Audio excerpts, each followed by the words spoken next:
The title of Robin's talk is A Tour of Your Emotional Brain. As many of you know, Robin Nusslock is an associate professor of psychology, psychiatry, and neurobiology at Northwestern University, where he serves as director of the Affective and Clinical Neuroscience Laboratory and the Center on Social Disparities and Health. His research examines how the brain creates emotion and how stress gets under the skin to affect people's mental and physical health. He's been a member of our Turgar community for the last several years and actually was one of the hosts of Mingyur Rinpoche's visit to Chicago last summer, where he came to the Northwestern campus to do his weekend. So it was a really special opportunity for all of us to be together. And we so appreciate Robin being willing to share some of his knowledge and experience with us tonight. And again, to think about how the practices that we do here at Turgar, how they could help support some of these brain structures and these capacities for change that he is going to be pointing to over the series of 3 talks. We'll have one tonight, one in January on the 12th, and then in February. Yeah. The February 9th. 9th, right, there we go.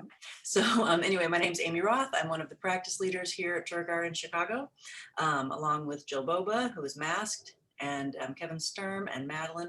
We kind of run the group here. So if you have any questions about joining us on Sunday mornings from 9:30 to 11, we'd be happy to answer any questions you might have. But for now, let's let Robin take it away. Great. You can hear me? So it's just wonderful to be here tonight. This conversation for me really reflects the intersection of different parts of my being. I'm a psychologist in neuroscience by training, but became really interested in the mind and the brain through Buddhism and meditation. So it's really a privilege to be speaking with you tonight. Again, this conversation, as Amy alluded to, really grew out of a conversation that Amy and I had together of, the value of getting together in the midst of a pandemic and learning new things and being together even while we're socially distancing. So and in particular, to discuss the science of mind, emotion, meditation, and health. So this is, as Amy mentioned, a 3-part conversation. My goal for tonight is to introduce some of the basic anatomy of the emotional brain and discuss what brain regions are involved in afflictive emotions, negative emotions, happy emotions, compassion, and empathy. Then on January 12th, on Tuesday, January 12th, we'll have a conversation that addresses a slightly different question, which is how is it that stress gets underneath the skin to affect our brain and bodies? And I'll in particular discuss some new research that we and others are doing, looking at the relationship between the brain and the immune system and how that can generate risk for various mental and physical conditions. And then on February 9th, Tuesday, February 9th, we'll change the focus a little bit, more focus on the science of change and topics such as neuroplasticity, genomic plasticity, the extent to which behaviors can change our mind and brain, how meditation can change the mind and brain, and really highlight some of the extraordinary work that's being done by members of the Turgar community like Richie Davidson and Courtland Dahl and others. You don't need to attend all these events. They're meant to be standalone events. To provide you with some context for tonight's event, this event is hosted by the Turgar meditation community, of which I'm a part of, which are based on the extraordinary teachings of Mingyur Rinpoche. But I know we have a diverse group of people here tonight. Some of you are familiar with Turgar, some of you are not, some of you are lifelong meditators, some of you have never meditated. So my goal is to really make this conversation accessible to anyone and everyone, hopefully if interesting to everyone and everyone. There will be some brief guided meditations, but the goal there is just to connect with some of the emotions that then we'll be discussing the neuroscience of, and then obviously there'll be time for conversation. As Amy alluded to, I'm a professor at Northwestern where I direct a research laboratory. And the fundamental focus of our research is to use the tools of modern neuroscience to see if we can examine what brain regions underlie the emotions that we experience, what brain regions underlie the relationship with the body that affects our physical health. What I'll be discussing tonight relates to a course that I teach at Northwestern called The Emotional Brain. And so this content really is close to my heart and also to my vocation.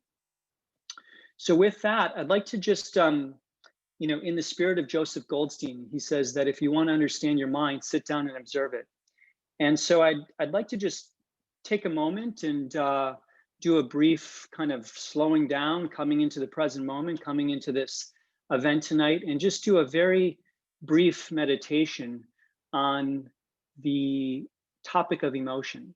And the question that I'd like you to ask, if you just want to take a moment to get comfortable, or if you can't get comfortable, if you're with your kids or your family, you can even do this while you're being active, is just to take a moment to pause and reflect about what you're feeling right now. What's the feeling that you're having in your mind and in your body at this moment right now?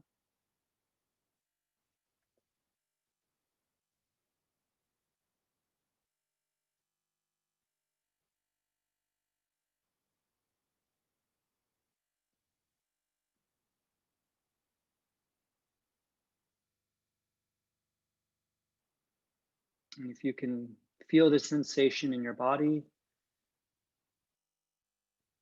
you don't have to label it, you don't have to interpret it, just sit with it as it is.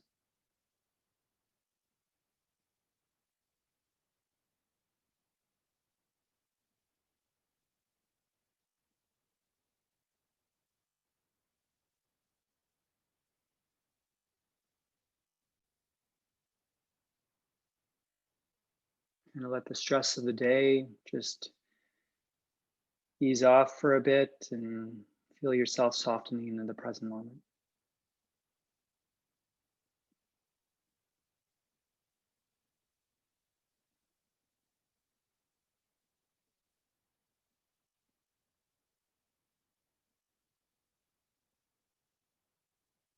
Thank you. So you can open your eyes, and what my intention for tonight is to discuss some of the regions of the brain that are involved in underlying some of the feelings that you might have had in this moment. So I am going to share some slides just to provide an anchor for the talk. I'll kind of bounce back and forth between slides and non-slides. But let's see here.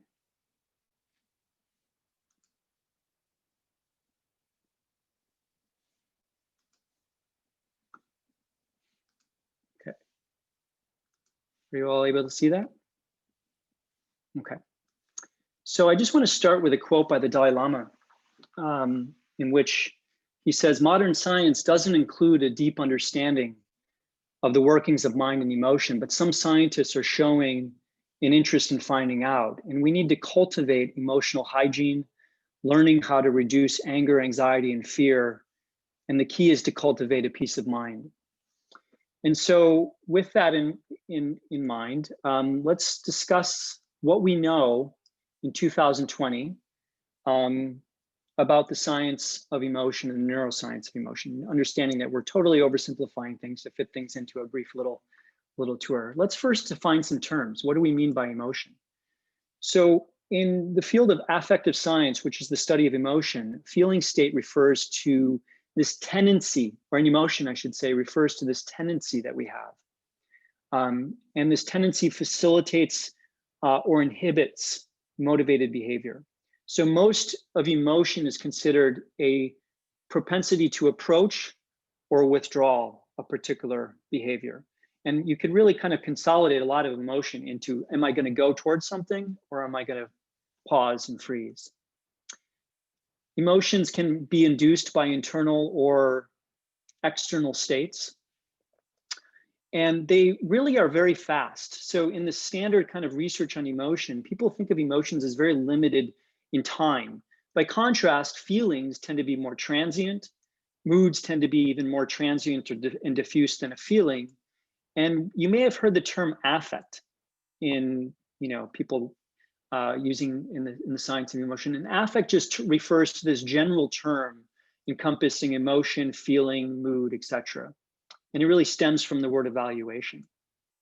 Now, what my lab does is we actually use MRI technology, so structural and functional brain imaging. And you can put people into an MRI scanner and actually provoke their brain. You can look at brain structure like you would look at an MRI of a knee. But you can also look at the brain and the anatomy of the brain. But interestingly, you can also look at the function of the brain using a technique called fMRI. And this can allow us to generate these pretty pictures. This is a structural MRI, just looking at the structure of the brain.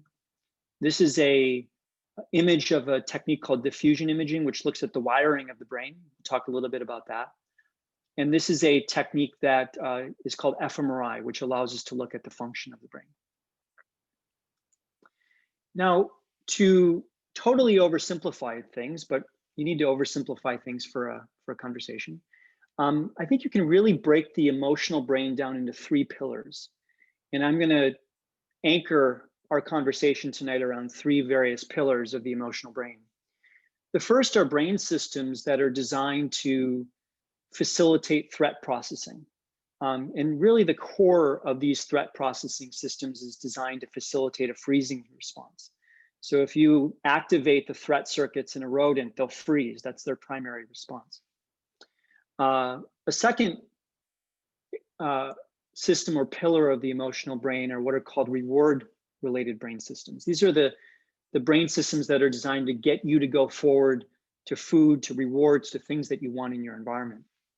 And the last part of the emotional brain that we'll discuss is this piece of tissue right behind our forehead called the prefrontal cortex, which relates to things like executive control, emotion regulation. I'll discuss a little bit the important role that this part of the brain has in the representation of emotion and consciousness. And so this is kind of often referred to as the executive control center. So the first tour that I want to take in terms of our emotional brain is the tour of our threat brain, the tour of the brain systems that are involved in often maybe our more afflictive emotions, very adaptive and important emotions, but emotions that are involved in threat. And with that in mind, I just want to take a moment to, again, have you pause and think of a stressful, not the most stressful experience in your life, but maybe just think of something stressful that you experienced today. Something that got under your skin and evoked a sense of fear or threat. And just, I want to take a moment to have you connect with what you feel in your mind and body in that particular condition, because that'll help guide our conversation about the neuroscience of emotion. So again, take a moment. Don't worry, we'll return to happy emotions in a little bit. But for the moment, just think of something stressful, and I'll just pause for a second and you can feel it in your body.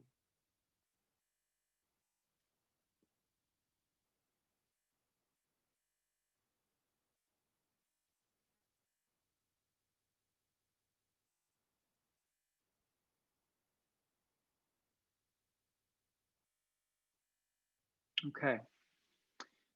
So the goal that we have next is to understand what is happening in your brain and body that underlies that experience of stress.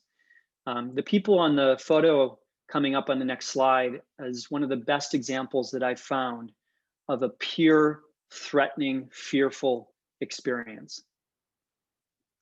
And this is a picture of people walking through a haunted house. They do this every year on MSNBC's website. And what you can see here is that they're walking through a haunted house and everyone's in the dark and it's totally scary. And all of a sudden, you know, they turn on the lights and this really loud sound comes on and everyone, you know, goes into their fear response. They go into states of fear, states of freezing, and states of panic. And what I like about this series of pictures is it really captures the range of fearful emotions that we can experience. So, you know, this person here, hopefully you can see my cursor. This person here is, you know, kind of mildly amused about the fearful stimuli. And then we experience the entire continuum to complete, you know, unfiltered panic. And this family is experiencing the event. You know, the daughter and the mom are panicking. The dad's kind of enjoying it. If you think it's a gender effect, it's not. This guy's completely melting down while his friends are kind of watching with amusement.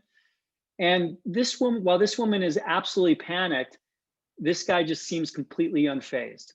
You see a little bit of a tight grip, but it's interesting how unfazed he is. So this is the beauty of the emotional brain, is that there's not only brain systems that underlie our experience of emotions, but there's huge variability in people's responses to emotions. And we can actually bring people into the laboratory and do mild variants of this task and understand what's going on in the brain as people are experiencing various emotional states.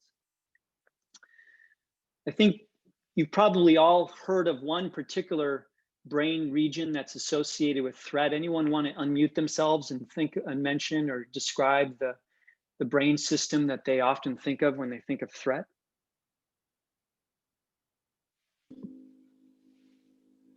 Giving a presentation.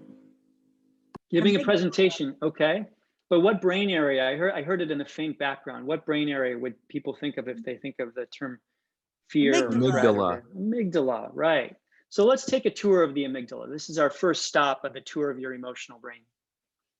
So this is the amygdala. This is a picture from an MRI image from my lab. You can see that you've got, this is a structural MRI image here, and we have a little color coding on both sides. You have two amygdalas, one on the left, one in the right hemisphere. This is an image of the brain as if you were looking from behind somebody. And the amygdala is typically associated with a feeling of fear and threat and defense and various kind of stressful states. But what's interesting is the amygdala is actually a bit more nuanced than just being about fear. In current research on the amygdala,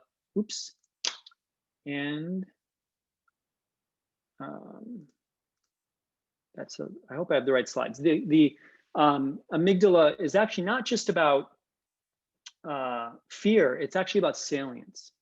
It's about what's novel in your environment, what's unique in your environment, what's important in your environment. And it turns out that both positive and negative stimuli can be relevant to you in your environment, but the amygdala has a bias towards fear, but it actually also activates to happy, positive, or rewarding stimuli. But the amygdala is clearly involved in fear processing. It's involved in threat processing. One of the things that's very intriguing about the amygdala is that there are two kind of parallel systems that we may have actually experienced in our own minds. So I want you to imagine that you're walking down in the woods and you see this kind of cylindrical shape outside of the corner of your eye. And I want you to imagine that you kind of startle when you see that, and you jump and you kind of bounce back and you kind of have that feeling of, oh my God, it's a snake. But then maybe 500 milliseconds later, you realize, oh, it's just a stick. And this is actually a really deep kind of insight into the nature of fear and the nature of threat processing in the brain. And what it does is it highlights the fact that there are actually two roads in the emotional brain to the amygdala. One is a very, very fast road. You can see it right here. It's called the low road. This is the work of Joseph Ledoux. And it's basically right from the eyes to this area of the brain called the thalamus and right down to the amygdala. And it's crude and it's fast and it's kind of a very fast responsive system that we have to threat.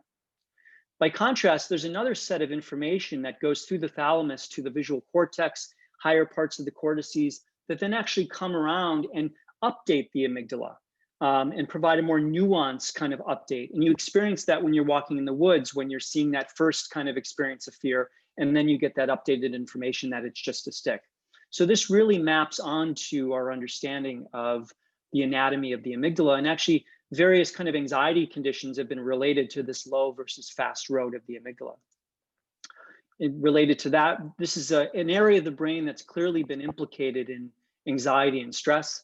The amygdala is active and a bit hyperactive in many conditions like anxiety and trauma and phobia and fears. And so even though the amygdala is involved in both positive and negative emotion, it has a particular bias towards threatening and negative emotional states. This is a complex slide. I just want to bring your attention to a few points on this slide, which is that what you can see here on the right, this part that's highlighted in red, these are often experiences we have in our body when the amygdala is activated. So when your amygdala is activated, your heart rate starts to pick up, your blood pressure increases, your pupils dilate because you're trying to gather more information. The amygdala modulates the respiratory system, where it affects your breathing rate and your panting rate. We see this in panic. There's this big shot of this hormone called norepinephrine throughout the brain that increases attention and vigilance. And one of the primary things that the amygdala does is initiate freezing behavior. So it makes you pause, it makes you freeze, it makes you kind of stand in place and basically not move. And this is highly adaptive from an evolutionary perspective. But when we're living with high levels of amygdala all the time, it can really create a fair amount of fear. So the amygdala is involved in activating all of these areas of the brain that are involved in homeostasis, and that can create these feelings of anxiety that we have in our body. The next point I want to make on the amygdala is that the amygdala is really connected to almost every other part of the brain. So we think of the brain as a set of separate islands or separate regions, and each brain area does this or each brain area does that. But it turns out that no brain area exists in isolation with other brain areas. This is a very Buddhist concept in the idea that all things exist in their relationship to other things. And so this is a computer rendering of all of the outputs or pathways out of the amygdala to the rest of the brain. And what you can see here is that the amygdala is modulating essentially the rest of the brain. There are direct pathways from the amygdala to your visual cortex, which means that your salience and threat processing is actually affecting the way with which you're perceiving the world. There's outputs to memory regions, outputs to other emotion regions, to cognition regions. And this brings up a point that I think is really important to make in this conversation on a tour of the emotional brain, which is the following point. There's no part of our brain that does purely emotion and purely cognition. There's no part of our brain that kind of has a clear division between emotion and cognition. Emotion and cognition, emotion and thought are highly interconnected biologically, psychologically. There's this constant kind of relationship between the two. And areas of the brain that we think are involved in cognition are also doing emotion. So the idea of a thought emotion divide is a little bit oversimplistic.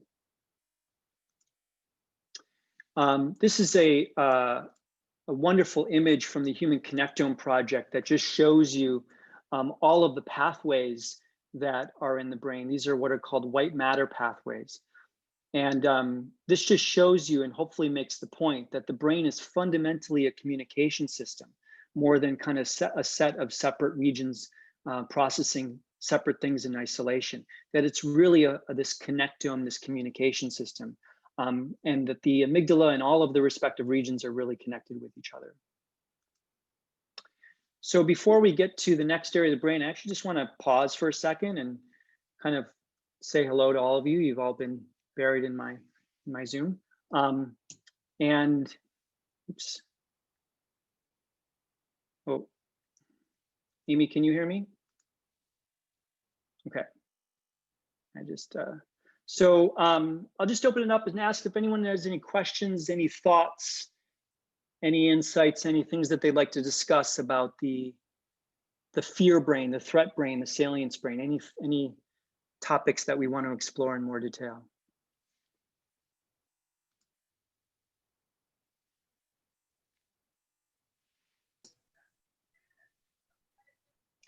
Robin, could you say a little bit more about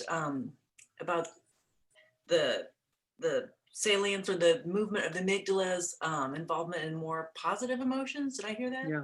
Yeah. Mm-hmm. So we think of the amygdala as just being a part of the brain that is responsive to threats. But if we put you into an fMRI scanner and we scanned your brain as you were looking at rewarding stimuli, particularly rewarding stimuli that you think of as being really salient, really relevant to you, the amygdala is responsive. And so what this suggests is that the amygdala is not the source of a particular emotion like fear. You could think of the amygdala as like a fire alarm in the brain. It's telling you that something is relevant in the world. It's telling you that something is salient in the world. It's not necessarily telling you what it is or if it's necessarily good or bad. Different parts of the brain are processing that. But what it is doing is it's saying that this is salient. And it turns out that rewarding things can be very salient, but so can very threatening things. Now, the brain has a little bit of a bias towards negative things because from an evolutionary perspective, that's, it makes sense to be more responsive to threats and rewards. And there's a lot of research that has shown that, but it is responsive to both positive and negative stimuli, which I think is important in kind of challenging the notion that some of us have that one brain region just does one thing. One brain region is much more complex than that. Any other thoughts or questions about the amygdala or the fear system? Yeah, Joan? So Robin, I'm thinking about like people with PTSD and who are on high alert all the time and their amygdala kind of gets stuck, right? So with all of those connections in the brain, is that why extreme stress also causes problems with immune systems and all kinds of body issues? Yeah, it's a great question. So our conversation in January will be almost completely focused on this. But just to give you a little bit of a teaser, there's this really cool relationship between the brain and the body. And it turns out that one of the drivers of that is the amygdala. So if the brain is in a state of defense, the brain is in a state of threat, the body wants to be in a state of threat too. And there's actually cells in the amygdala that connect to other areas of the brain that are involved in homeostasis. Those neurons then exit the brain and go into the body and actually connect onto immune cells in the bone marrow and release a molecule into that called norepinephrine, which actually can increase immune signaling and inflammation in real time. Now, in the short term, that's highly adaptive, right? Because if the brain's scared, the body wants to be scared because you're preparing for a threat and a defense. But if that's chronic, that becomes the foundation for a lot of stress-related illnesses, right? What's also interesting, we'll talk about this in January, the body actually can affect the brain. So the immune cells that are in the body actually can traffic to the brain and modulate the brain systems that we care about. And that makes sense too, because if the body's in a state of defense, it wants the brain to be in a state of defense. And so there's this really elegant bidirectional signaling between the brain and the body to facilitate defensive behaviors. Yeah. Any other questions about? Yes. Does the amygdala, how does that tie into the unconscious or subconscious mind? Ooh, such a great question. So we'll talk a little bit about this when we get to the cortex. If people missed the question was, how does the amygdala tap into the unconscious or the preconscious mind? So a lot of current emotion researchers would say that the amygdala is not actually where the emotion happens in the brain. It's the cortex. It's the representation of the cortex that is creating the emotion and creating the conscious emotion. We can actually activate your amygdala without you even knowing that you're having an amygdala activation. We can put you into an MRI scanner and show you a picture super fast and increase your amygdala and increase your heart rate and increase your sweating and your skin, but you don't even know that you're having a conscious emotion because it's so fast that your conscious brain isn't even processing it. So once the material pops up into consciousness, then there's this really rich kind of experience of the emotion subjectively. But many emotion researchers would say that 90% of the action in the emotional brain happens fully outside of our conscious awareness. It's actually a completely pre-conscious thing until it kind of hiccups into the prefrontal cortex and we experience it as consciousness. Miguel? Hello. I had a question. Well, first of all, I want to say, Robin, your neuroscience class at Northwestern was the greatest class I've ever taken. I'll give you $5 after this event to pay you for saying that. So thank you. So my question is, so there's a quote that it says, "Don't make promises when you're happy. Don't make decisions when you're angry." How accurate is that that statement? And how important is it to remain emotionally neutral when making important life decisions? Well, that's a big question. There's a lot of people in the room that can speak to that based on a lot of experience with mindfulness. I don't know, Amy and others, you want to take a stab at that question? No? Okay. So I would say that there's a term that we often use in the business called emotional hijack, right? Where you can have this experience of these preconscious or kind of subcortical brain system actually hijacking our higher order brain systems. And you probably have had this experience in your life. You may have had it today, where you just feel that sense of like, almost like you become a tunnel vision. And that isn't just psychology. There's a lot of biology underlying that. And what's happening is that your kind of subcortical brain is almost like creating a tunnel vision and hijacking the flexible parts of your brain up in the cortex. And I think that that would suggest to me that to the extent that you can take what I'll call later the sacred pause, and actually create some space between the stimulus and the response, the better you will be in many life experiences and life decisions. And we'll actually talk a little bit about that in a moment. Good to see you, Miguel. All right, well, let's continue our journey. So let me see if I can share my screen here.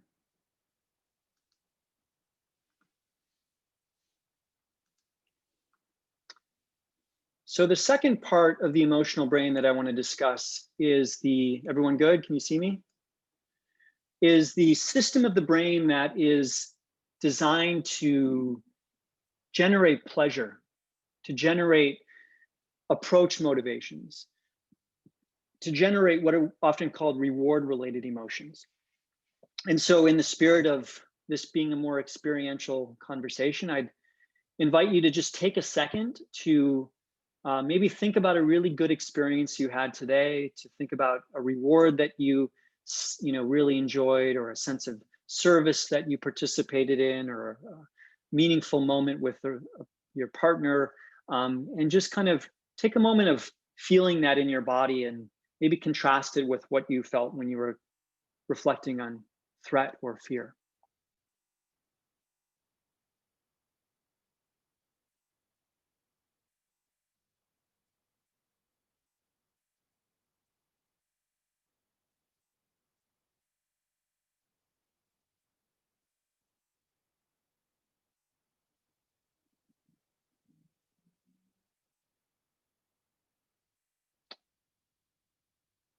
Okay, anyone want to throw out a word or two that they felt during the kind of reflection on pleasure and rewards?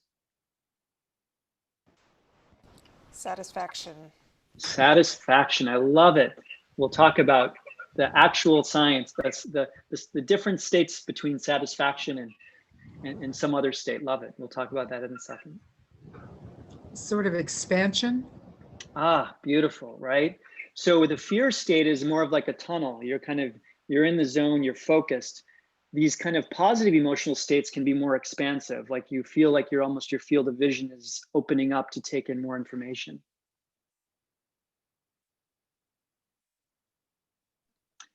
Well, let's take a look at what's going on in those brain states. So this is the second brain area that I'd like to introduce to you today.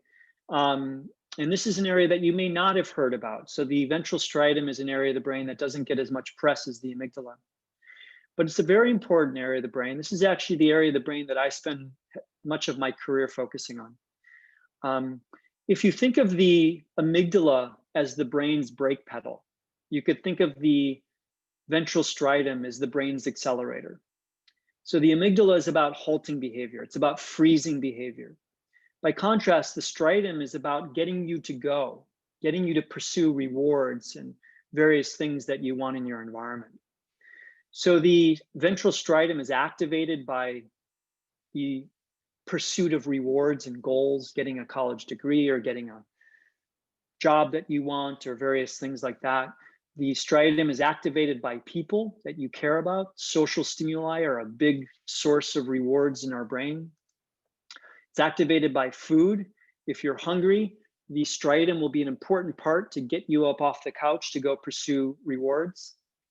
And the final thing I want to say about the striatum, the second to final thing I want to say about the striatum, is that this is also a brain region that's highly implicated in a lot of psychiatric conditions.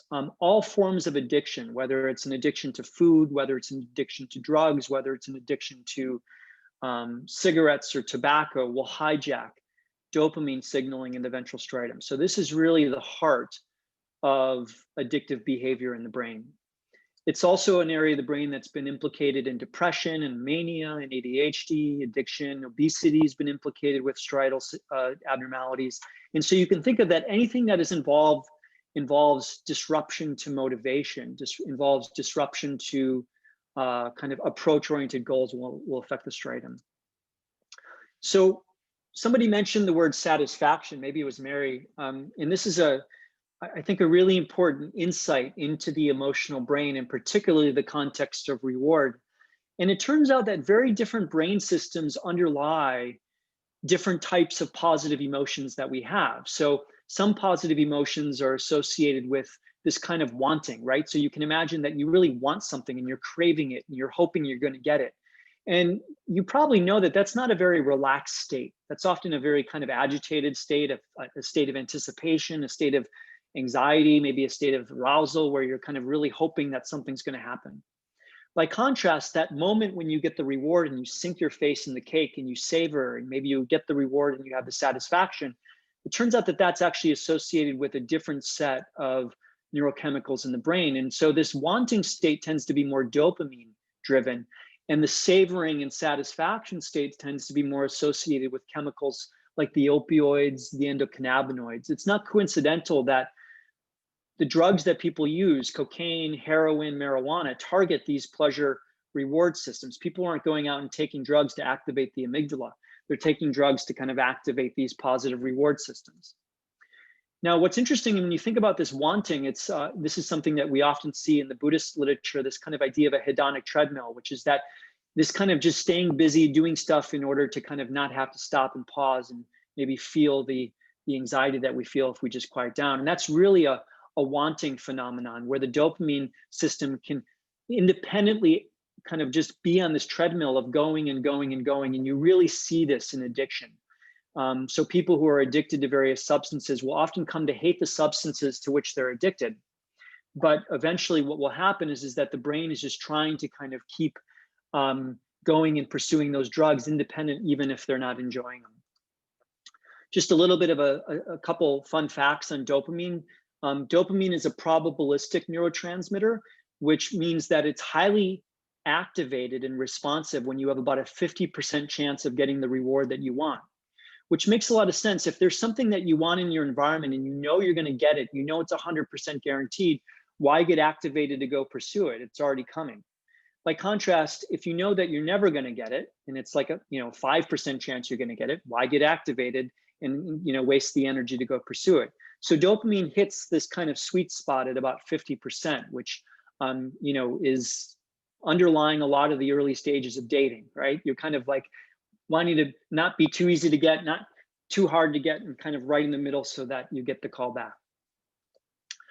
Dopamine is also about learning, and it's the primary chemical in the brain that's involved in what's called reinforcement learning.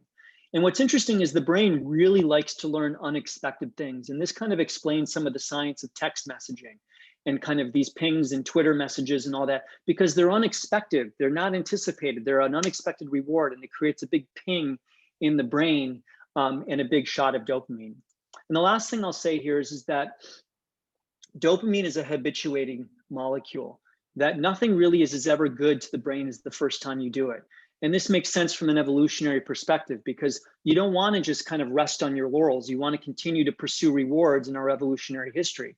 But we now live with these brains that habituate to rewards. And then it's kind of like drinking salt water, right? The more we consume, the hungrier we get. And this also really gets into the science of addiction. And if you want a wonderful overview of this dopamine kind of hedonic treadmill, I'd encourage you to read the opening section of Robert Wright's Why Buddhism is True, where he really talks about the neuroscience of craving and how that plays into our understanding of Buddhism. Just to spend a moment more on dopamine, I want to just show you what the brain looks like in addiction and how strong of an effect addictive molecules can have on our reward system. So this is a study that's done by Nora Volkow, in which she gave people methylphenidate, which is Ritalin. And Ritalin is essentially activating the same pathways in the brain as cocaine. And what you can see here is that she had people in the study who were addicted to cocaine, and she had people in the study who were not addicted to cocaine. And what's kind of potentially counterintuitive is that the people who are addicted to cocaine have more activation in the ventral striatum. Hot colors here actually reflects more activation. By contrast, people who are not, who were addicted to cocaine actually have cool colors. And the idea here is that this is a window into the hedonic treadmill. When you're using an addictive substance over and over and over, your brain is actually reducing the number of receptors that it has available to bind to that substance, because it's wanting to protect itself. And so you need more and more and more and more of the substance in order to get the same effect. And that's one of the curse of addictions. Another topic I want to mention is that the amygdala, the ventral striatum is not just purely about selfish hedonic emotions. It's also activated by pro-social emotions, emotions of giving, emotions of compassion, emotions of empathy. This is a wonderful study in which they gave people $100 and they could say, you can go out and spend this $100 on yourself, or you can spend this $100 on another person. And half the people in the study were randomly assigned to spend it on themselves, and half the people in the study were randomly assigned to spend the money on others. And the research suggests that people who spent the money on others were appreciably happier than the people who had spent the money on themselves. And this actually correlated with activation in positive brain systems. And there's a lot of research to suggest that actually this ventral striatum brain region is not just about hedonically selfish activation, but it's highly activated when we're in the act of giving, in the act of loving, in the act of caretaking, in the act of generosity. And this is research that suggests that small shifts towards other sharing and service is associated with increased mental and physical health, and this appears to be driven by changes in the striatum. Okay, so I just want to maybe pause there for a second and see if anyone has any questions about the ventral striatum, the reward regions of the brain, the positive regions of the brain.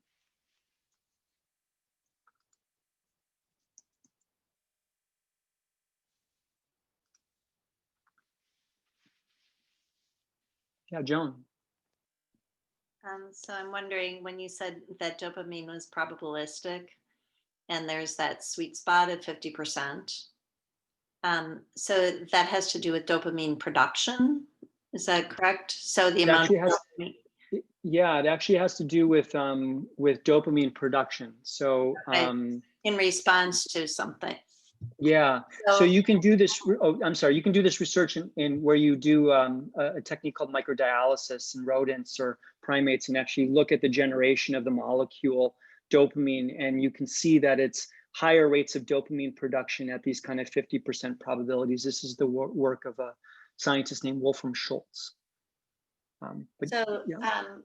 So it's perceptual, right? So somebody who has very low self-esteem might be at 5%, oh, it's not going to happen, why bother? So that's how it would impact motivation. Right, so it's a great question, and we'll talk a little bit about this later. I'll show you some of the science of depression in a few slides. But what we know, this goes back to this idea that there's really a lot of individual differences in the mind and in the brain, right?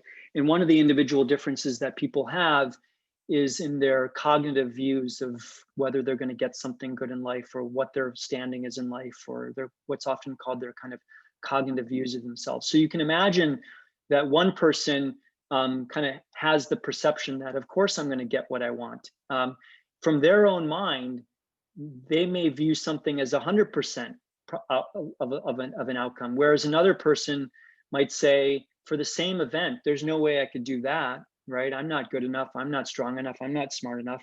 And they would show a very different profile of dopamine. So when I'm talking, I think you hit the nail on the head. When we're not talking about probability and reality, we're talking about probability and perception.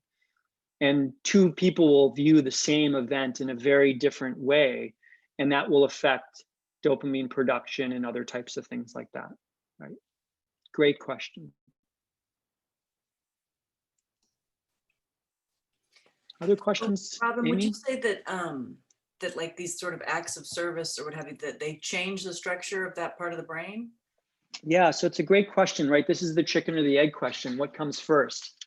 Does high ventral striatal activation and high pro-social tendencies drive compassion, or does engaging in compassionate behavior drive and change the brain? And I would say it's both at the same time. So, you know, there's evidence to suggest that certain people have propensities towards more kind of positive outlooks on life and more kind of positive views of the world. And that might generate more pro-social types of behavior. But we also know and really definitively know that behavior has a robust effect on changing the brain. And actually, I would say that a lot of the research on meditation has been at the frontier of this idea of neuroplasticity. So, these compassion acts, I'll talk about this at the end. There are actually compassion training exercises in schools now that are being implemented by Richie Davidson and Geshe Lapsang, and these kindness curriculums that are really designed to enhance kindness and compassion. And those have been shown to have meaningful effects on the brain and biology. So I think it can go both ways. Well, I think it's interesting. I was just thinking about when you're talking about addiction and how I would imagine that they have different effects. But then if you think about like AA, you have people who are, addicts who have experienced that kind of impact on their dopamine levels. And then a huge part of that program would be then to go and do service. Yeah. I wonder if that's like, intentionally or not intentionally part of this sort of healing process, or even thinking about people who have struggled. Most people in helping professions, or at least in mental health helping professions, are coming out of their own suffering, or their Right. own traumas, their own difficult experiences, and then spend their time, their waking or working hours helping other people. And I wonder if that has some, I don't know, is it offset? Yeah, I mean, I think that also gets into the science of empathy, right? Which is that you have this, you touch your own pain, and that can really initiate a understanding of the universal pain and may help you be motivated to alleviate it. And so, I think you and I would agree that many people who have a lot of scar tissue in their life also kind of are very compassionate people, because they've seen the edge and they want to help people not to be in that state. You also mentioned something very important, which is that, for example, in addiction treatment, there's robust evidence that when people go through addiction treatment, those brain receptors that have been damaged by the drug actually grow back. Oh, wow. And this is a really powerful window into neuroplasticity. It's actually one of the reasons why people are most at risk for overdosing of an addictive substance when they come out of treatment, because they've been in treatment for 3 months and they've grown all these new dopamine receptors because they've stopped using the substance. But then they go use the same dose that they used prior, and it's a 30-40% harder hit. And they're much more likely to overdose at that moment than they were prior to going in. So it just highlights the malleability of the brain. Well, so does that also then contradict sometimes when people talk about in addictions that, you're never going to feel as good as you did on, cocaine or heroin or whatever. Again, you're going to have to get used to not feeling that good. I mean, is that? Absolutely. Yeah. I think it's that is just deeply grounded in the science. And so what happens is that as people are really deep in addiction, they're not actually pursuing the pleasure anymore. They're pursuing a removal of the aversive state that comes from not having the drug, because the drug is actually now required to be at a state of balance, because you've so dysregulated those dopamine signals in the brain that you just need the substance in order to kind of be at homeostasis. So people will wake up and take a hit just to kind of be able to participate in the day. It's no longer about the reward anymore. But I still think that idea that those receptors can grow back is like a cause for optimism for people. Huge optimism. And so, I hope I'm making that point clear, and I'll start hitting that point harder, which is that, one of the core themes, the more I study neuroscience, the more I really realize it to be an organ of change. I mean, I think there's no organ in our body that's designed to change more in response to experience than the brain. And it's fundamentally what's called a plastic organ. It's designed to change. But, people think of neuroplasticity as always being a good thing. If I engage in disruptive or destructive actions, I'm having neuroplastic changes on my brain. They're just not adaptive changes. Whereas if I'm engaging in, more adaptive behaviors, I'm going to see neuroadaptive changes, but they're going to also be more adaptive changes. And that's the kind of agnosticism of the plasticity of the brain. Other questions on the positive brain, the reward brain, or anyone else? Becky? Yeah, I had a question in regards to what you were saying about probability and perception. Does that mean that luck isn't, like, whether or not someone's a lucky person is more of a matter of their own perception than any actual other thing? Yeah, it's such a great question. And there's a lot of research in what's called cognitive psychology to suggest that, people will often make interpretations of events that are self-serving. And actually, most people are oriented towards making self-serving attributions of actually chance events. So if something happens to you that's positive, you'll often take more credit, for it. But you'll also tend to kind of, describe other people as having it been more luck for them. It's just kind of, there's this kind of interesting bias in the mind where we're more likely to see ourselves as the agent of our own success, and we're more likely to see others as having success more by chance. Now, you might say, well, that's really selfish, and which it is, but it turns out that people who are more prone to depression have a harder time doing that. They're more prone to kind of see themselves as getting good things by chance and seeing other people as getting good things by their own efforts. So even though there's a selfishness of saying, yeah, I did this and it was all me, I'm being a little bit glib here. There is a kind of a protection that's embedded in that because life's hard. And if we just viewed things as they actually all are all the time, we'd get probably a little depressed. There's actually a theory in clinical psychology called depressive realism, which suggests that depressed people see the world actually more accurately much of the time, so that you kind of want to instantiate this kind of self-protective layer of, nope, it was me, it wasn't luck. And that will definitely affect dopamine signaling. Yeah, Yvonne? I just have a question. I wanted to go back to the experiment with having people with the $100. Mm-hmm. And if generosity and kindness and those kinds of things cause a dopamine, a pleasure response, is there danger in it becoming like any other food or drug and not ever being enough? Like I just can't be generous enough today. Yeah. And I was thinking about this term that's come into being lately about compassion fatigue. Yeah. I'm just wondering if there's some sort of connection there, or is it that if it's truly altruistic generosity, it's a whole different system? Yeah, it's an interesting question. So, and we'll talk a little bit about compassion in a moment. Remind me, what was the first, because I got so excited about the compassion fatigue. What was the first part of your question? Well, that the people that gave the $100 away were stimulating the same part of the brain that of first-time drug use or whatever. So I think your question that triggered me was like, can you become, Pema Chodron has this great quote. She calls it idiot compassion, right? Which is that we just walk around being like a compassionate doormat, and we're giving everything to everyone, and we're not taking care of ourselves. And, in some respects, you can imagine that like an idiot compassion is a little derogatory, but it's a compelling phrase. I mean, that clearly becomes the reward system for that person, right? They're getting their sense of purpose, their sense of meaning, their sense of kind of dopamine hits from the reinforcement of giving to another person, which is incredibly powerful. But I think there is, a lot of compassion fatigue in that context. There's been some research on compassion fatigue with medical providers. And what they actually find is that people who really are truly compassionate actually get less fatigued compared to people who kind of aren't having that high level of compassion. And so I think there's almost like a wise compassion where you're able to do it, you're able to take care of yourself, and that really fuels you, but you're not just kind of doing it in a way in which it's you being a doormat. Great question.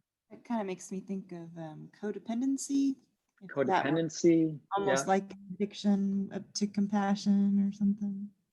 Absolutely right. So, and that's a whole separate topic of self-worth and various things like that. But clearly in that situation, there's probably a competition between brain systems of threat where they're afraid of being left and rejected, coupled with placing such a high value on being with the person to which they're codependent.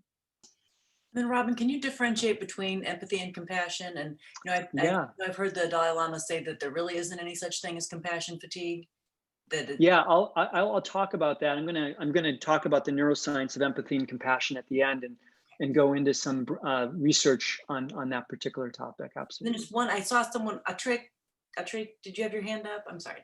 Oh, did Atrick? Yeah. Hi, Yeah, Atrick. you have a chance. Hey, yeah, no, I was just going to ask about compassion fatigue as well. So I think that was covered. Yeah, we'll pause on that for a second because we'll go into some of that work in a few slides. It turns out that empathy is fairly taxing and compassion is fairly reinforcing, and a lot of it has to do with your ability to take action, and we'll go into that in a second. Before we go into the last part of the brain that we'll be talking, I want to just briefly touch on two other parts of the brain that, and I'll stay just in this view, not do slides for this, just kind of be more connected to y'all. There's another area of the brain that I think is important to mention, which is the hippocampus. You may have heard of the hippocampus. This is an area of the brain that's associated with memory. And one of the points I want to make about the hippocampus is that it's actually biologically right next to the amygdala. And it's not by chance that we remember and we recall emotionally salient events in our life, that there's a biological coupling between our emotional brain and our memory brain. And it's not just psychology, they're actually biologically contiguous to each other. So it's hard for us to remember completely average, normal events in our life. It's pretty easy for us to remember highly salient and highly rewarding events in our life. And that makes a lot of sense. Another area of the brain that I want to just mention before we move on to the topic of emotion regulation is an area of the brain called the insula. Sorry to throw all these terms at you, but this brain area is called insula, the insula. And this brain area is really, really fascinating. And let me actually I'm looking at the slide and I want you to take a quick look at it.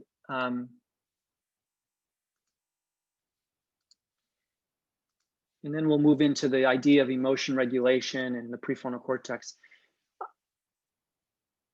If you've had an emotional life, you know that many emotions are experienced in the body. And you kind of have these different emotions mapping onto different parts of the body. This is a really cool study that was done in the Proceedings of the National Academy of Science, where they just simply asked people to point in their body where they had a particular emotion. And it turns out that there's an area of the brain that's really essential to the neuroscience of feeling emotion in the body, and it's called the insula. And the insula, if you kind of peeled your brain right here, you'd find almost a little miniature brain below the brain. And this is called the insula. And the insula has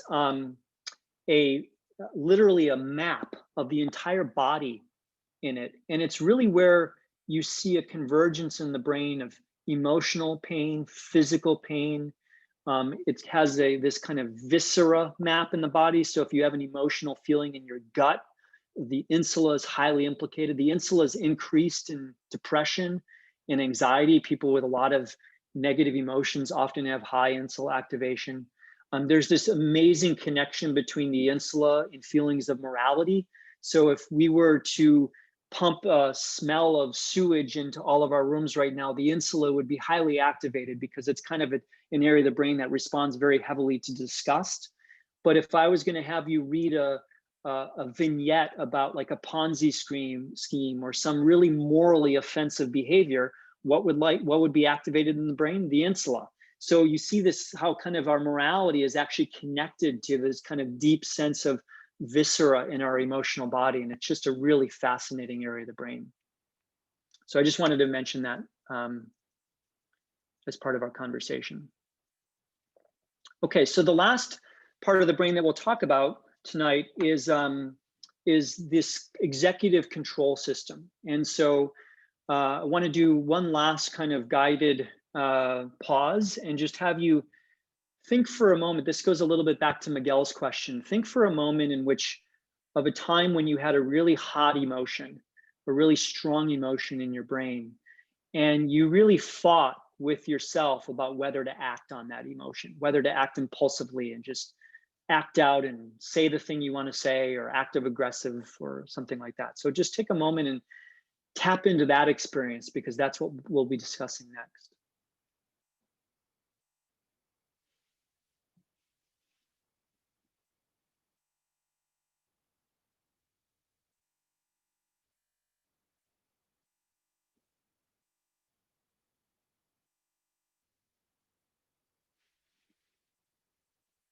Okay, so your ability to make that pause is driven by the prefrontal cortex, or the brain's executive system.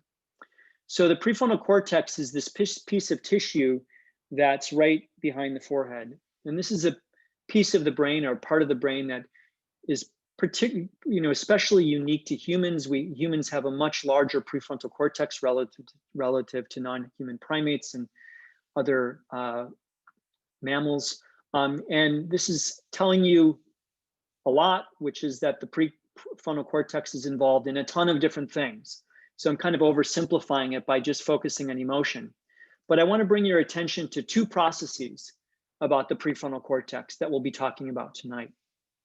The first is that this goes back to a question earlier about what's the role of, or to what extent are emotions unconscious or conscious? And that turns out to be a really interesting conversation in neuroscience. And so I've been kind of giving you a bit of an oversimplified view of emotion, which is that I've been discussing specific brain areas as if those brain areas are the source of a particular emotion. But it turns out it's more complex than this. And this is the work of Joe Ledoux, who's done probably more research on the amygdala than anyone on the planet. So Joe historically kind of called the amygdala the fear region of the brain. But what then he started to, kind of come around on is that the amygdala is not the fear region of the brain. The amygdala is a part of the brain that activates a lot of vigilance and salience in the brain. The part of the brain that actually experiences the fear consciously is up in the cortex. And the idea that I'm trying to make here is that these areas like the ventral striatum and the amygdala and the insula are not the source of conscious emotion. They're just pre-conscious brain systems that are doing motivational mechanisms to kind of facilitate ancient evolutionary challenges that we faced. What we experience as an emotion is the representation of those ancient motivational challenges in the prefrontal cortex of the brain. And so what you really experience as a conscious emotion is that which pops up into consciousness. Now that says two things. One is that a lot of our behavior is driven by unconscious processes. And it also says that what we experience as a conscious emotion is just a sliver of what our emotional brain is. The third thing it does, though, is I think this is really important, is it gives us, I would say, a lot more flexibility in our emotional life than we particularly think. If emotions are not so much just happening to us, but there are interpretations of motivational states, we have a lot more room to interpret those motivational states in a more adaptive and positive way. And it makes me think of, the wonderful story that Mingyur Rinpoche talks about with panic. So Mingyur Rinpoche, for those of you who don't know, is really the guiding teacher of the Turgar organization, wonderful and extraordinary meditation teacher. And he talks about how he had a lot of panic as a child, and these, kind of amygdala hijacks would happen to him, and he would create all of these catastrophic stories around it. And eventually he started to realize that these were actually great teaching opportunities. These were the avenues to actually understand emotion. He totally rechanged and reoriented his perspective of this motivational state. And all of a sudden they became more celebratory to him than something that caused panic or something that caused avoidance. And I just think this creates this kind of room for freedom that we can have to really approach these ancient brain systems in a more flexible way. The other point I want to make about the prefrontal cortex is this idea that not only is it involved in representing conscious emotion, but it's also involved in pausing behavior when we're feeling a lot of emotion. And this is what I would refer to as the sacred pause. And it's really beautifully summarized in a quote by Viktor Frankl, in which he says, between a stimulus and a response, there's a space. And in that space is the power to choose our response. And in our response lies our growth and our freedom. And I think another quote that really captures the power of the prefrontal cortex is by Robert Sapolsky, when he says, the frontal cortex makes you do the harder thing when it's the right thing to do. So it's this idea that this goes back to maybe Miguel's question of you're in that hijack, that emotional hijack, and you just want to do it. And the prefrontal cortex is the part of the brain that can create that pause. Now, this isn't just psychology. It turns out there's a really elegant wiring between the prefrontal cortex and these subcortical brain regions. This is one of the regions, don't worry about the term, it's called the Untitled Fasciculus. I just want you to be aware that there's structural connections between your prefrontal cortex and your amygdala that help you create that sacred pause, that are involved in actually mediating or driving that, that hard thing when it's the right thing to do.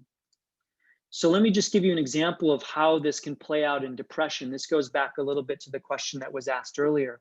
It turns out that one of the things that's really rich in our emotional life is the idea that these prefrontal cortices that we have a really rich exchange with the amygdala and the ventral striatum, these subcortical regions. But they're just, even in spite of that richness, it's also a source where we see a lot of problems. And the way that people talk to themselves in their own mind can really create a lot of problems in their brain. Let me show you some. This is a cartoon that summarizes a lot of data on this topic. So people can put people into an MRI scanner and have them look at threatening areas of like threatening pictures or threatening stimuli, and actually model their brain and how brain regions are related to each other while they're looking at that stimuli. And what we find is that people who really are at risk for depression, when they're looking at threatening stimuli, they have an increased of activation in the cortex. The cortex comes online and it gets engaged. That cortex, via the structural brain region, is related to the amygdala. And what they do is they actually talk to themselves in a way that amplifies amygdala activity. They inflate the amygdala by talking to themselves in this kind of catastrophic way. And again, this isn't just psychology. This has been well shown in neuroscience. What you also see, though, is that in people who don't have depression, what they'll do, I'm sorry, this should say depression here. So actually, these are both people with depression. What a person with depression also will do is they'll look at, say, a happy stimulus. So while they're inflating their amygdala to negative stimuli, when they look at a particularly happy stimulus, their prefrontal cortex comes online, they see the stimulus, there's a functional relationship to the ventral striatum. In this case, you now know what the ventral striatum is, and they deflate the ventral striatum. And so a real kind of curse of depression is people are walking around using these cortices not to make themselves feel good or navigate the world in the optimal way. They're using their connections to the amygdala to inflate it, and they're using their connections to the striatum to deflate it. And this is a lot of what we work on when we're trying to treat patients with depression. So let's just finish. This is our last topic, and then we'll have some time for conversation on this question of compassion and the science of compassion. And this makes me think of Richie Davidson, who's really one of my heroes. I had the pleasure of training with Richie at Madison. Richie in the 90s went to Dharamsala and met with the Dalai Lama. And the Dalai Lama said to Richie, all of you people are using neuroscience to study depression and anxiety and fear. Why don't you use these great techniques that you have to study love and compassion and well-being and more positive things? And so, to Richie's credit, he really came back from that meeting and put contemplative science and the science of compassion on the map in a profoundly meaningful way. And I don't have time here to do it justice. We'll talk a little bit more about this work in the conversation in February in the science of meditation. But I just want to take a brief stop on our tour of compassion. So it turns out, this goes to Amy's question of the importance of differentiating between empathy and compassion. And I think this touches on Yvonne's question too, of what's the difference between compassion and burnout. So let's just define some terms. It turns out that empathy really is the ability to share feelings with another person. It's the ability to empathize. It's the sense of you can feel in yourself what another person is having. And there's wonderful research on this. It turns out that people have a lot of empathy for people. And we often have a lot of empathy for people that we're really close to. We can feel their feelings. We're very sensitive to their feelings. We're really attuned to their feelings. And this is a beautiful study in which they brought people into a laboratory and they put an EEG cap on people's heads. EEG is a technique for studying the brain's electrophysiology. And this person here is getting exposed to a mild shock. It's not painful, but it's just enough to really activate their threat systems. And this is their partner. And what they found is that this is an actual communication of brain waves, but there was a coupling between the person who was getting a shock, their brain waves, and their partner's brain waves. And the strength of the functional coupling between the person getting shocked and the brain and their partner was actually predictive of how much pain the person felt who was getting shocked. So again, this isn't some magical telepathy that's happening. It's just the extent to which their brain is in sync with each other. Is there a synchronization among the people? And so this just highlights that empathic people are walking around synchronizing their brains with other people's brains and kind of feeling and experiencing their emotions. By contrast, compassion is involving empathy, but it's also involving a capacity to relieve that suffering. And so compassion researchers would really see that as the critical difference between empathy and compassion. Empathy is the feeling state. Compassion is the ability to take some action. And it turns out that really highly empathic people sometimes have a hard time taking action that's compassionate because they feel the world so intimately that they get frozen. And this goes a little bit to Yvonne's comment. They get frozen and they aren't able to actually take action in many cases. And so compassion is the ability to take action in the midst of empathy. So they've done some cool studies in which they've looked at the brain in a purely empathic state versus a compassionate state. And it turns out that they're associated with fairly distinct brain regions. So if somebody's in a truly empathic state, but they can't do anything or they're unwilling to do anything to alleviate the suffering, they actually experience more neuronal activation in this brain area called the insula, which is associated with positive and negative emotions, but it's particularly associated with a lot of feelings of anxiety and kind of activation in the body. So a lot of highly empathic people who are kind of frozen in their empathy can have a hard time taking action, and they just sit in that feeling state. This is also characteristic of anxiety more generally. Whereas in a compassion state, when you actually have the avenue to take action to alleviate the suffering, this is the work of Tanya Singer, it suggests that you actually have an increase in ventral striatal activation because it's really rewarding to be able to take action and help people. So my final point that I'd like to mention is that there's this wonderful book by Peter Singer, who's a philosopher, in which he said we evolved brain systems to experience compassion and empathy for our tribe, for our in-group, for our immediate family, for our immediate, kind of biological group.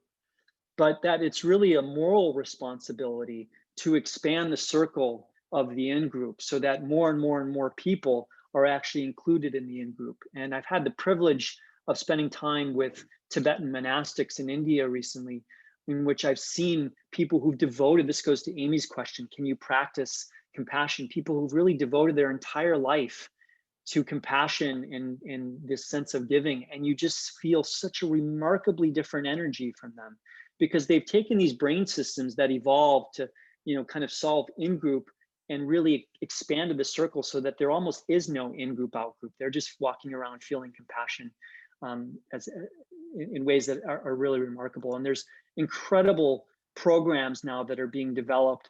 The Kindness Curriculum by Richie Davidson, Sea Learning by Geshe Lapsang.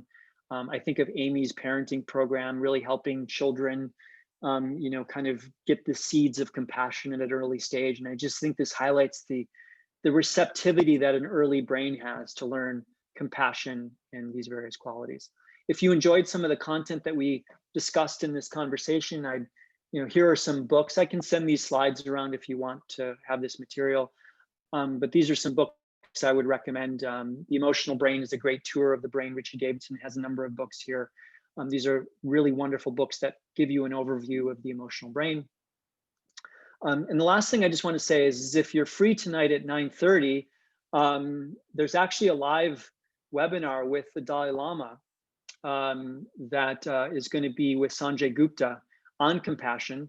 Geshe Lobsang is a dear friend and colleague of mine who I'm working with to build a neuroscience laboratory in the Dalai Lama's monastery in India to actually facilitate more rich conversations between Tibetan Buddhist monastics and Western neuroscience. And so Geshe Lobsang will be leading the event, but it will be a fun event.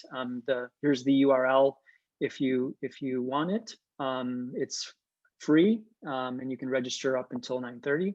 And with that, I just want to thank you. Here's my contact information. Please email me if you have any questions. And thank you so much. And we can have a little bit of time for conversation.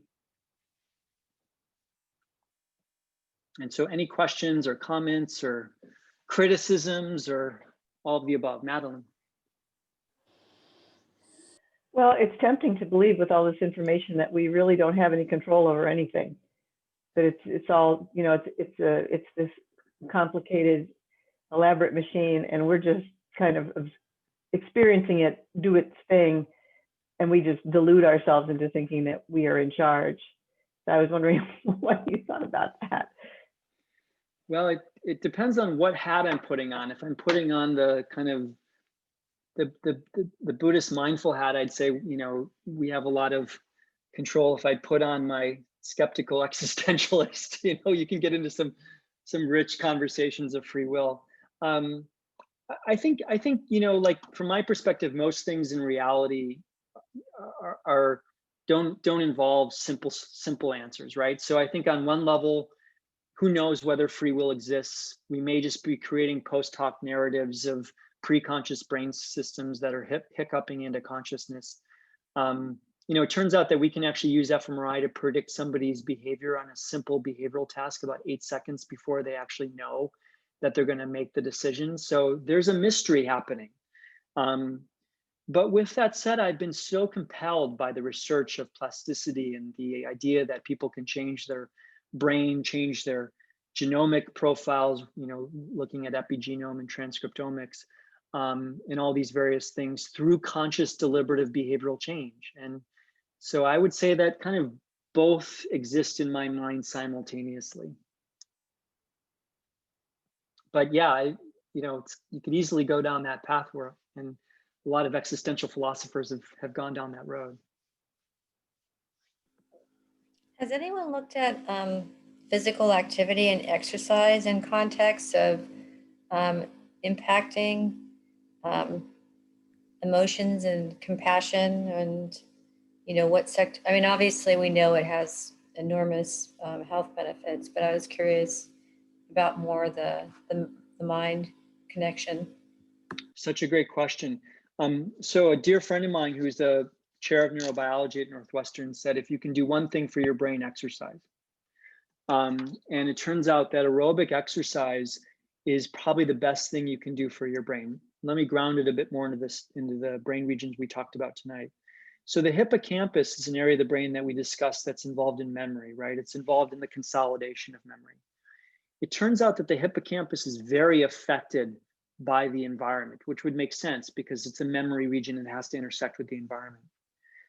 It turns out that exercise can actually facilitate the birth of new neurons in the hippocampus, what's called neurogenesis. In the 90s, we thought that you're born with a certain number of neurons and all that happens is neurons die.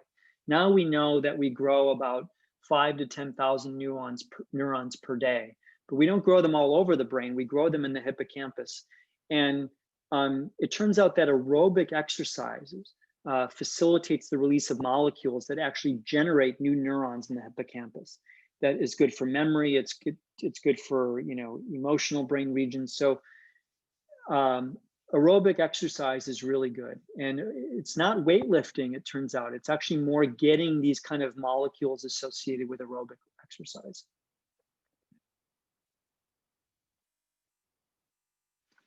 They've done some of this work in rodents, and I'll just tell you one fun fact on this, which is that if you force a rodent to run, it doesn't have neurogenesis in the hippocampus. So the summary statement of that is you gotta wanna do it. So don't feel like you all of a sudden wanna go out and become a runner if you're not a runner. Find something you enjoy doing that can get your heart rate up a little bit, Doesn't have to be hugely up. Just get, your heart rate going a little bit. Get those aerobic, molecules moving. And that's what's really needed. So don't force yourself to do it, but you got to find something you want to do.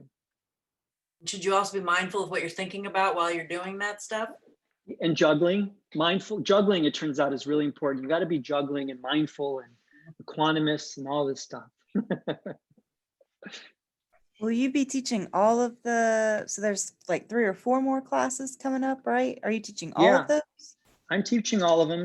They're meant to be standalone conversations, so you can jump into one, or you can attend all of them. So the next one will be on really understanding stress-related health and understanding how the brain and the immune system and the brain communicate with each other in a way that make you more at risk for getting sick. And the book that's the guiding light of that conversation is a great book called Why Zebras Don't Get Ulcers by Robert Sapolsky. And if you attend that conversation in January, you'll understand why do zebras not get ulcers, but humans do.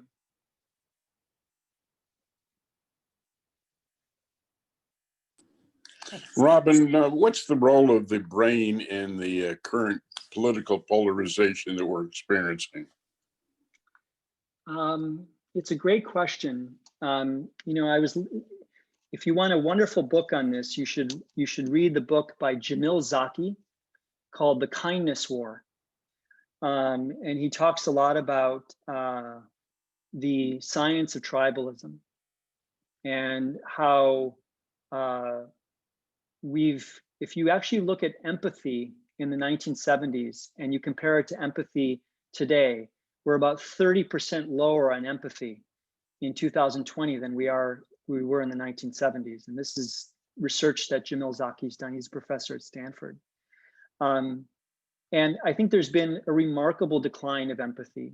And I think it has serious consequences. And I think the most serious consequence is tribalism, and they're reciprocally related to each other, where you basically have people kind of not expanding the circle, but reducing the circle, limiting the people who are in the in-group. Limiting the people who are in the in-group and expanding the people that are in the out-group. And really what the brain is doing in that case is it's dehumanizing the out-group.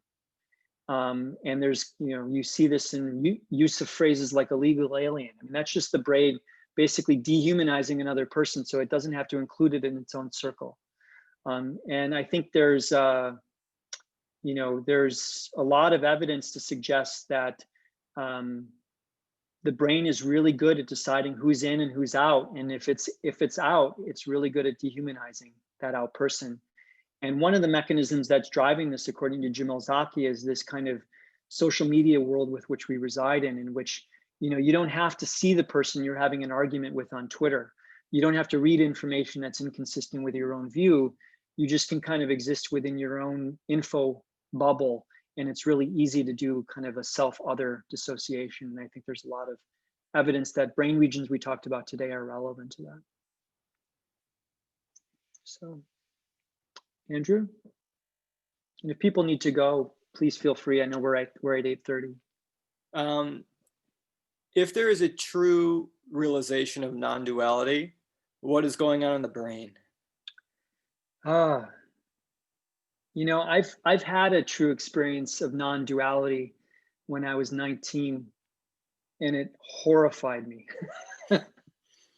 It was totally terrifying.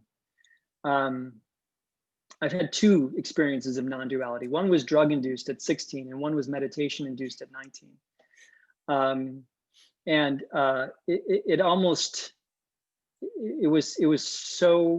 It's such an interesting question, and I'm telling you my story because it's something I've thought a lot about. I think that one of the ways with which we know that how non-duality works is through recent research on LSD. And what they find is that when people take LSD, you have a balkanization of the brain, which means that brain regions that initially were communicating with each other start to communicate less. And then in other parts of the brain, you have hyperconnectivity. So I think, people historically have had the view that there's a region of the brain with which consciousness resides. There's no real consciousness region in the brain. What we experience as consciousness, if you take kind of a neuroscience materialistic perspective, is consciousness is an emergent property of a very complex neuronal network. And I think what non-dual experiences are doing is they're inducing a disconnection between communication pathways that's creating kind of the illusion of dissociation. Or if you're a Buddhist, you'd say you're seeing your true self, which is that there is no true self. And so that's kind of the interesting window into it. But I'd say it's going to become a more interesting research topic with the rise of psychedelic science that's happening. When you were just talking, you said if you take the view of like a materialistic idea of consciousness, like a neuroscience view, what would be examples of other types of views or perspectives? Well, so, you know, a neuroscience view, and, you know, ultimately this is a bit of an agnostic topic, but a neuroscience perspective would say that every thought, emotion, feeling, hope, fear, and fantasy you have is an emergent property of the brain.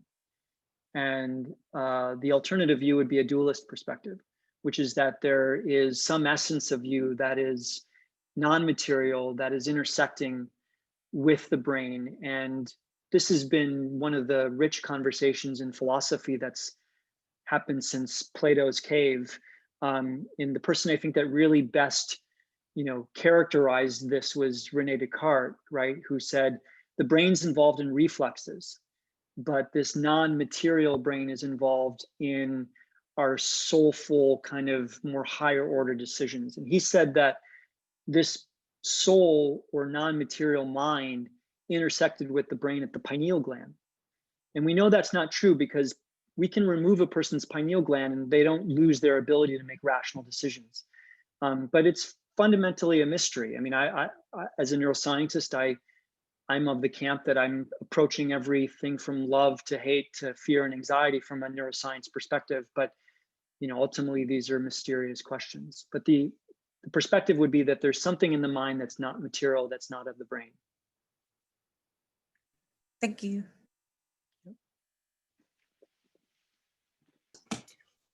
Okay, well, Robin, thank you so much for taking the time and the effort. Thank you so much. Thank you. Thanks everyone for coming. This was a lot of fun. Well, it was wonderful and it was inspiring. Thank you, Robin. Yeah, this really means so much. And this is the first time that we've done something like this here in Turgard, Chicago. So I'm so grateful that you all were able to show up with us. And as we said, if you're interested, you can reach out to Chicago at turgard.org. We meet on Sunday mornings on a Zoom link now. Normally, pre-pandemic, we met on the northwest side of the city in the Six Corners neighborhood, but for the foreseeable future, we'll be Zooming. So we'd be happy to send anyone a link if you'd like to join us. And as Robin said, we'll meet again on January 12th at this time. And I suppose the process will be the same. Send out an email and you can. And thanks to Amy and thanks to Madeline for all of the help. So this was really rich. Thank you. Thank you. And we'll just dedicate the merit and hope that all sentient beings benefit from whatever information or learning transpired this evening. So thank you so much. And I'm sure Mingyur Rinpoche would be delighted to know that we're all here. I can feel my bindu, or I guess now that I've seen the slide, I'm happy because there's an activation in my extremities. So anyway, thank you so much, everyone. And I hope you have a wonderful evening and hope to see you again soon or next month.